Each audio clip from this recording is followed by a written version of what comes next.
The mill started in 1868, and at that time it was actually a flour mill, and they used wheat that was grown in the local area to manufacture flour.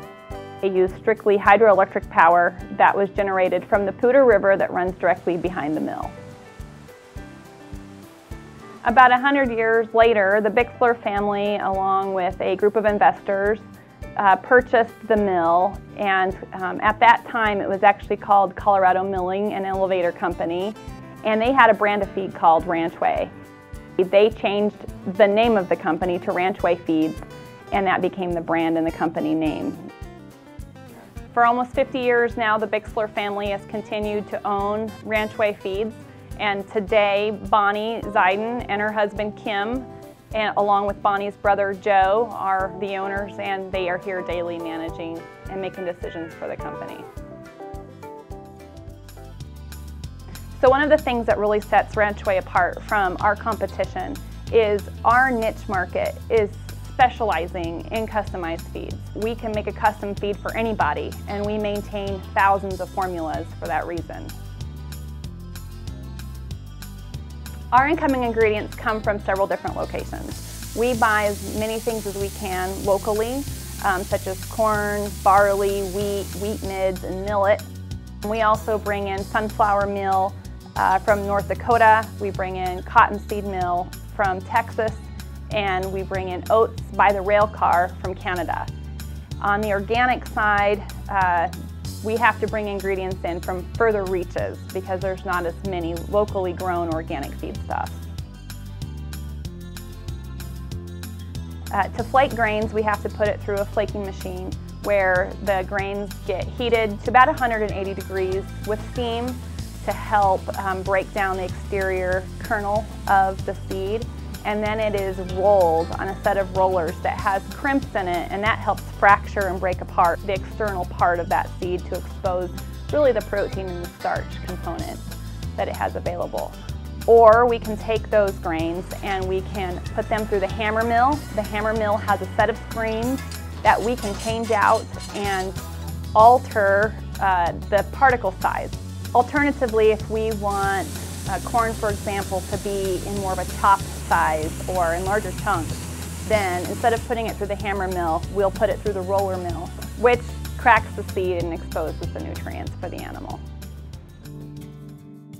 So the nutrition department, we formulate feeds relative to the animal's requirements, and we use a set of guidelines by the National Research Council to make sure that we are delivering the nutrient requirements of those individual species relative to the stage of production that we're in. Once the guys receive the formula that we've sent over from the nutrition department, then they're able to batch and sequence the feed. The automated system will pull the bulk ingredients and automatically weigh them, and anything that's a small ingredient that needs to be added to the recipe, then the hand add operator will add it literally on a gram scale and add it to the blend by the scoop. Things that would be added at the hand add station would include the vitamins and minerals, particularly the trace minerals, copper, zinc, manganese, selenium, iodine, cobalt, vitamins A, D, E, and C. We can add probiotics at this point, flavor enhancers, a lot of specialty things like bypass amino acids or really cool things for show feeds like chromium. Also at the hand add station is where we add the medications, and that is highly supervised on how we weigh it out and add it to the feedstuffs, and we have to keep a log of that, a very detailed log down to the gram of all the drugs that we've used. If we are now going to pellet that feed, then it goes upstairs to the pellet mill. And the pellet mill is really what makes a feed mill a feed mill. It is the guts and the heart and soul of what a feed mill is.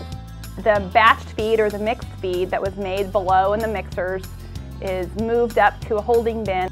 It is conditioned, the liquids are added, and it goes through the pellet die, and we can change those dies and affect the size of the product that's coming out.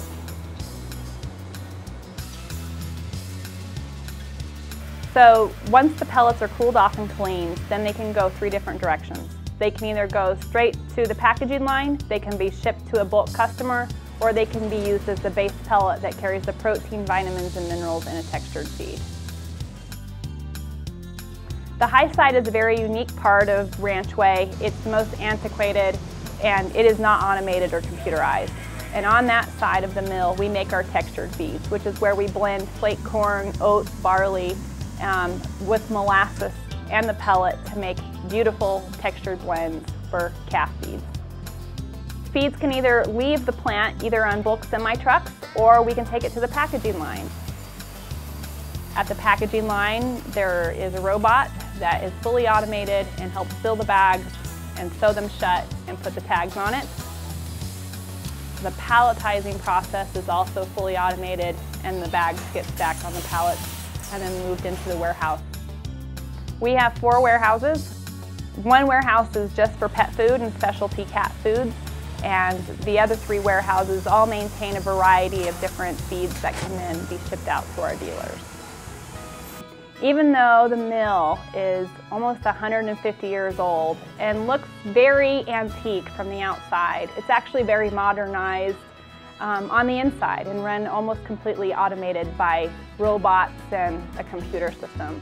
We are very proud of the history that we have and how long we have sustained in business in a small town like Fort Collins.